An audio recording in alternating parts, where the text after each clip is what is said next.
Yes. Nice. And Yes. so in my first year, I was there and I recorded. I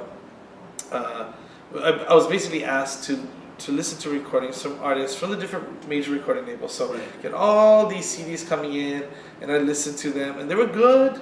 And I'd find the top 5 for each particular scene, and then I'd send it to the producer of the show and director, and they would choose which songs and what part they would want to use. And that would happen on a weekly basis for each episode. And but after the first year, I kind of came up with an idea. Myself and one of the producers of the show said, why don't we use local talent? Because we're in Hawaii, we might as well use local music.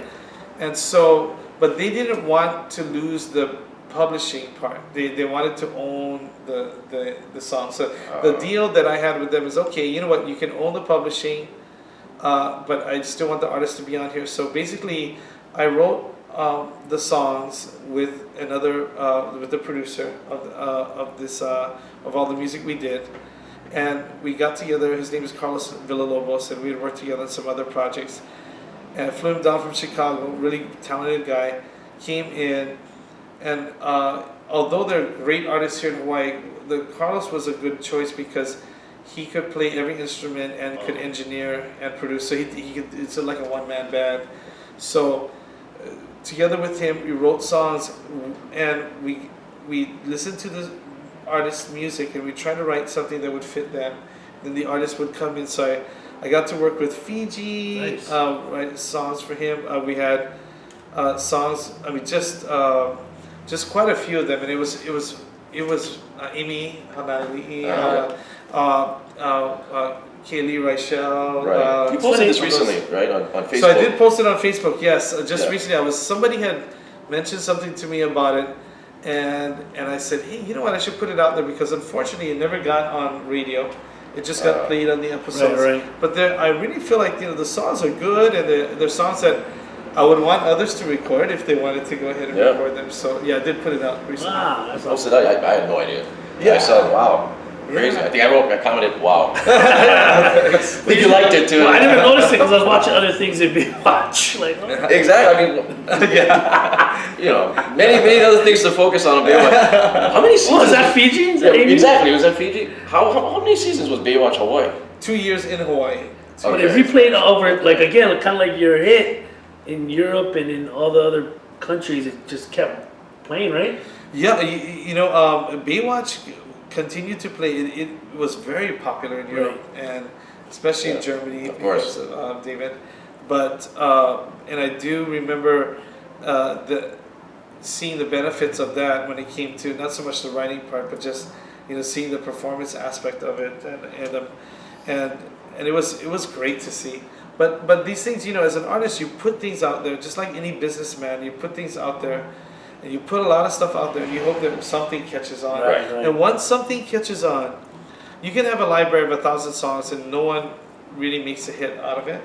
But if you can get one of those songs recorded, and it become a hit, then the rest of your library becomes extremely. It's something everybody wants. Right. So it becomes extremely valuable. Right. Yeah.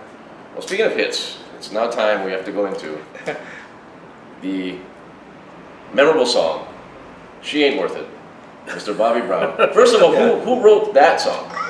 Did you write She Ain't Worth It? Well, how did that go? The culmination, how did that song come to be, and meeting Bobby? Well, I was involved, I was there in the studio when it was written, and I was involved with it, and with 2 other people, the producer and a writer that we were working with at the time. And but then when it was time when we were trying to get Bobby in on it to rap on the song once it was written, I had basically said, hey, if it takes kind of sharing some of the writer's credit on that song, then I would step back on that. And although I was there, I wasn't really all that involved in the when you write music, the way I look at it is, there's a melody, and then there's a lyrics. That's the actual writing of the song. Some people think differently. Right. I think drums, keyboards, chords, and all that, that's more arrangement to me, although some people think that is the song itself. So it's really important when you write with people that you try to determine right off the bat. Say, hey, look, this is my definition of writing. Let's make sure we're on the same page. If not, we have to sign some other type of agreement. So in my case, I was there when it was written. I kind of helped along with it, but I wasn't really involved with the writing of the actual melody or the lyric.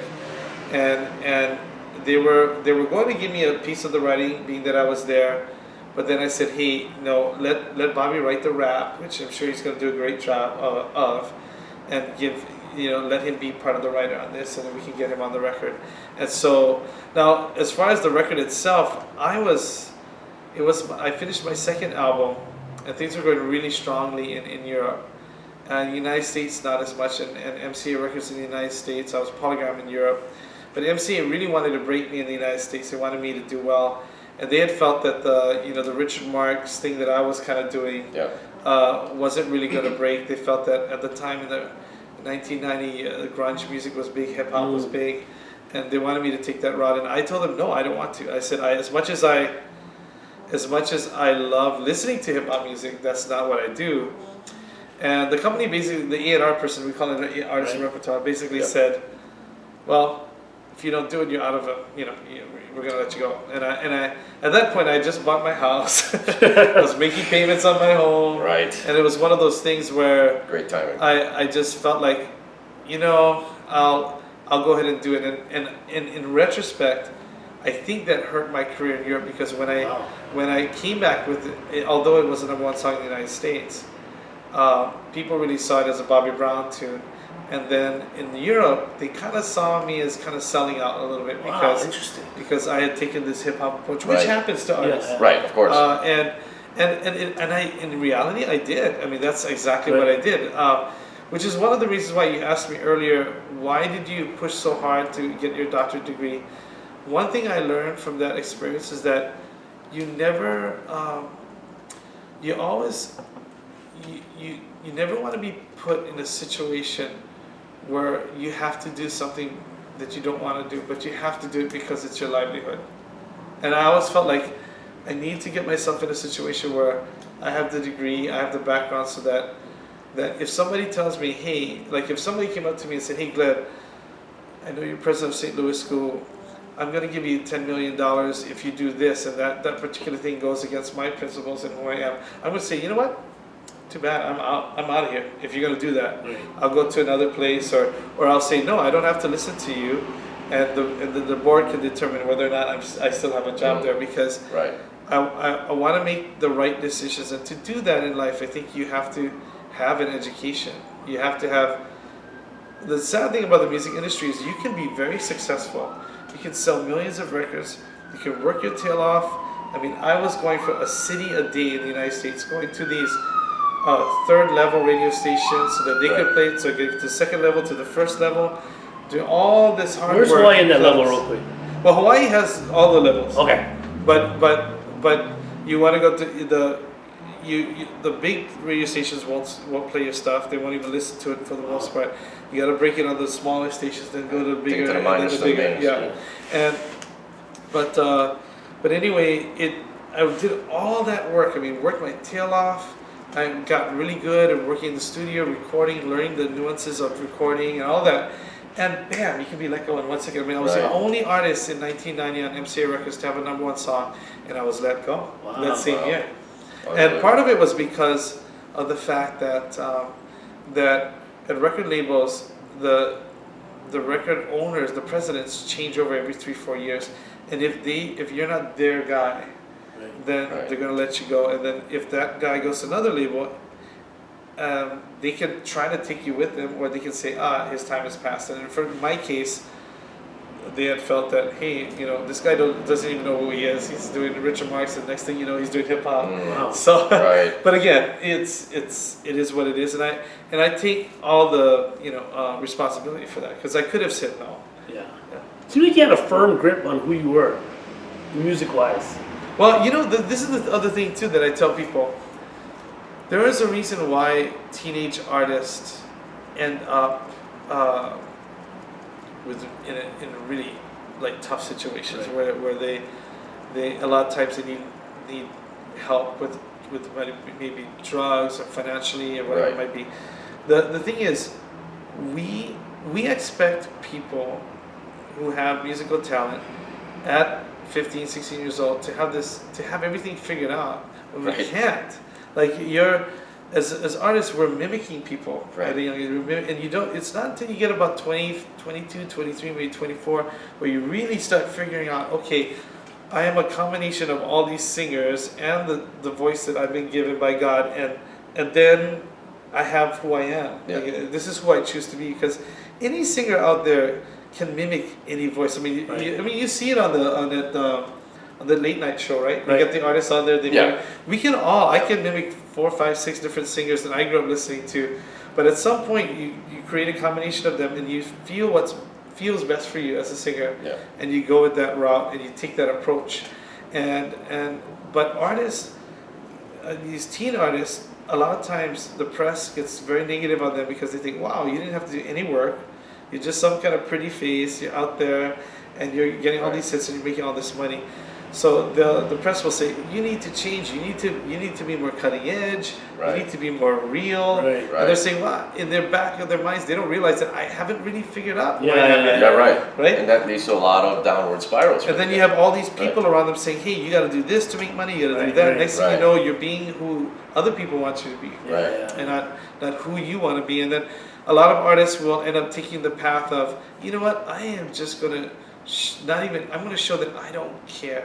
I'm just going to go so off the edge that it's just going to shock people. Right. And I think with the growth of social media and people always vying for everyone's attention, Yeah. the more shocking you can get, the more chances you'll have of selling More records. attention. Right, yeah. I mean, I remember Bobby telling me, I was working on the music video with him, Bobby Brown, and he was saying, you know, Glenn, it's so funny. Every time I get arrested, I sell another 500,000 records. You know, And you're like, huh? no, no, Thought that over? yeah. Nah, that's okay. I That's didn't take that step. Yeah. But So is Bobby Brown a product of that environment? Is he someone that was still trying to figure out who he was? At the time, how old was Bobby Brown in 1990? well, no, Bobby was still, in my opinion anyway, it's just my opinion, he was still trying to find who he was Right. when he was with the group With New Edition. New Edition. Edition. And when he found out who he was, and he did it, so he started real big, fought, and then just kind of went away, found who he was, and came back, and it was excellent. I mean, it was Yeah, just yeah, like yeah. he had found it. It Right. was this like combination of just like kind of gritty hip hop, but then kind of smooth, and this real Right. mixture of. I mean, and It's a then package. and then having gotten together with the producers that he did, just that album to me is one of the best ever. I mean, that album that he put out Right. when he came back. Was there any plans for you guys to do another song after that? Or We did 2 songs. We did She Ain't Worth It, and then there was another song on that same record that I put out Okay. called Lovely Little Lady that he wrote and produced, and I have to tell you, I mean, of all the people that I worked with, and I worked with a lot of people, Yeah. he was probably the most talented. Wow. Just his voice in the recording studio really sounded like Stevie Wonder. I mean, it was that good, and his dancing, it was like he was floating on air. I mean, the guy was just right? Yeah. so smooth, Phenomenal, and he's actually here in Hawaii now. I just got a call from him. Whoa, Yeah, crazy. so hoping I have the chance to go Oh, okay. Try texting together him. with him. Bring him over here. Yeah. Wow. Yeah. That's how. You guys still kind of keep in touch then, I guess. So That's amazing. we've actually kept in touch because he comes to Hawaii every so often, and he really is a good guy, and it's unfortunate that the whole experience with Whitney turned out the way it did. Right.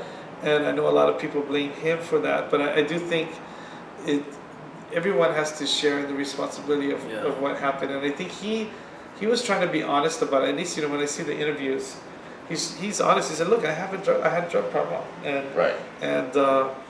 but as we see with Whitney and some of the movies coming out now, they're starting to. A lot of the things that I knew about early on are starting to come out now in the movies that are out there. And she had her own challenges herself too. Right. So did you meet Whitney and stuff? Did you I two- didn't meet Whitney, Wow. but a lot of the same people that I worked with her. So Nothing's Gonna Change My Love for You was written by Michael Masser and Jerry Goffin. Michael Masser wrote almost all of Whitney's hits. Wow. Oh, and gotcha. so, and Robbie Buchanan, the same person that played on George Benson's record, Yes. played on mine, but also played on most of Whitney's stuff. So I used to hear, I would be in the studio and say, hey, I really want to meet Whitney. Can you guys set it up? You know? Yeah. And they'll be like, oh, well, that'd be good, but I don't think she's really into guys all that much. And I said, oh, really? And there are all kinds of rumors going on. Of course, right. And we don't know if it's true or not, but You're like, no, I just want to say hi. right. I just want to say hello, and Yeah. and of course, there are a lot of people in the music industry that kind of hide who they are because it's going to affect the record Of sales. course, right. And some people are bisexual, some people, all the different Right. categories that we look at, Right. and but it is what it is. Yeah. Right.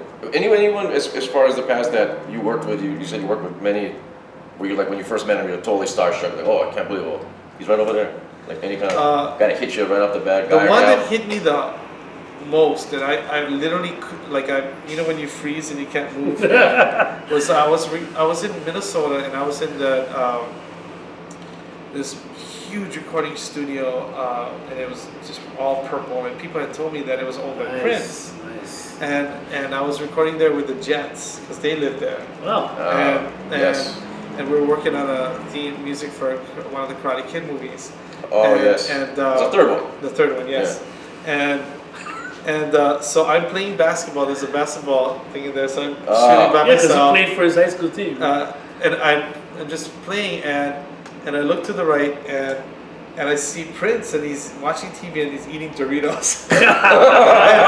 Wow. It was Wow. I couldn't believe it. I mean, and he was just kind of like staring, and I thought to myself, okay, what do I do now? So I just kind of walked away. I was so scared. Unreal. I was thinking you were just gonna say you could play one-on-one. Yeah, I he played in don't his know. high school, that's why. Just like that Charlie Murphy stuff. You're like, hey, let's go. Yeah. Oh, so you didn't go up to him and be like, eh. I didn't end up going up to. I did end up meeting him afterwards in the studio, but I didn't want to just just drop the basketball and say, hey. Yeah. Yeah. So I just kind of wanted it to happen naturally. No. So he really does have that aura about him. Like you just see him, you kind of. Dang. Oh no! I mean, he was Oh. like very, very very white, Oh. and I don't know if he had makeup on or whatever it was, but it was almost like it wasn't comfortable enough for me to go up and walk to him. Oh, right. I just felt it. Yeah. Wow. Unreal.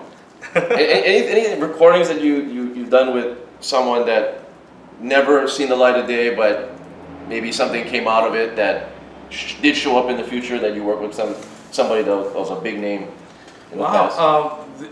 The one I think of is I was invited by David Foster, who to come to his house because he had said, hey Glenn, I made some money for him, even though he's another one that makes millions and millions of dollars. But I love this stuff, and I recorded a bunch of his songs, and he said, no, why don't you come to my home in California? I want to introduce you to this. I want to see if you like this artist that I'm working with from Canada. She's really good, and I want to see if you guys can do a duet together. So I went to his house. I was blown away because I never met him, and he had a Boys and Dark piano, which is the most amazing, expensive piano that you can get in the world, and the sound was just unbelievable. And he had it MIDI connected so that you could add other sounds to it, Rhodes and other things, and so I was there, spent time with him. I talked about all of his songs. I'm a history major. My bachelor's degree is history, but I just love history. So I'd be constantly asking, okay, what was it like to work with Peter Cetera and all these different people? And anyway, he says, Glenn, I need to show you something. So after about 3 hours of talking about his life and everything in there, and playing his piano and trying things out, he says, hey, Glenn, let me show you something. So there's a big screen on the wall, and he kind of clicked that. I said, I want you to listen to the singer. What do you think? And it was kind of like the video was a little snowy. Couldn't quite hear her voice. You could see her. And I said, oh, she's good. I didn't think it was like incredible. I just said, oh, she's good. And I think he was looking for, oh my God, this is the best singer I've ever heard. Right. And she was singing in French, and so anyway, he said, okay, good, I'm going to try and get you guys together, and you're going to have you guys work together. I said, great, I can't wait to work with her. She's really talented, I could tell. and then he never called back. Oh. And then about 6 months later, I saw that there was another artist that she had done a duet, but it was Celine Dion. Yeah. Yes. So it teaches you another lesson in life, right? It's like if you're looking for an opportunity, just be as positive as you can be. Because I liked her singing, but I just didn't, I didn't have the reaction that he was looking for. Oh, damn. Wow. Did she end up doing a song with someone else? Yeah, so I don't know that it wasn't someone who I don't think became very popular, but he was he ended up doing the song with her. But anyway, yeah. Right. Yeah. Wow. So through the music career, now you're a doctor at St. Louis, right? So Yeah.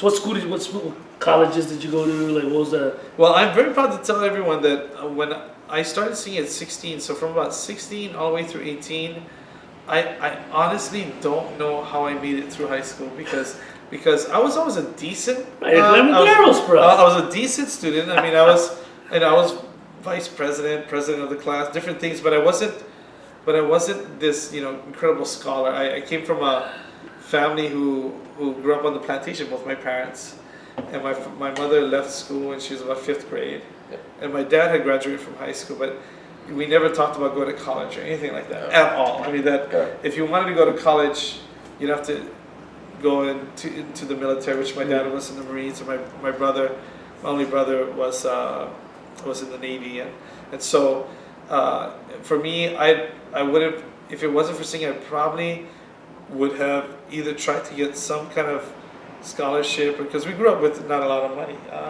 and so anyway, high school, I don't know how I got by, but I did, and I saw my report card. It wasn't pretty, but I got through, and I had never taken any SAT exams or anything like that. So what I did was, but my dream was to become a teacher, so I started at the Leeward Community College. I went there, and it was a perfect thing for me, because it's exactly what I needed to build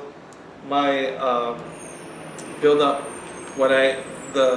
my skills, and to become a stronger student. So it was good. After a couple years at Leeward, I was kind of averaging like a 3.8, 3.9, and then so I got myself strong, and got to UH, and I spent time between UH Manoa and UH West Oahu. Nice. And I was. So this is after the career. Oh yeah, this is. Okay. I started when I was 24, actually. Okay. And so what ended up happening was the career slowed down. I was released from MCA Records in 22. I'm sorry, not at 22. I'm sorry, in 1992. And from 1992 to 94, I just dug deep and wrote songs for 2 years. It was actually the best 2 years of my life. Wow. In Kauai. I went to Kauai. I finally got to live in the house, spend time with lots of the family, Right. and all I did was write songs. I wrote jingles, but I also wrote Did you have a Ferrari? I had a Corvette, a convertible Corvette. My friend lived in Kauai. He's like, Yeah. bro, tell him I used to see him driving that Corvette in Kauai. He's like, who's driving a Corvette in Kauai? And that was a gift, because What was the gift? I told my manager that if I have a number one song in the country, you have to get me a Corvette. Nice. And so when it became number one, he got Hey, it. nice. Ship him to Kauai. Yes. But anyway, there for 2 years, did all the things I love doing. I played tennis, wrote songs, went to the beach. Wow. And for 2 years, all I did was kind of relax and sit back. Awesome. But then at 24, I was going to move to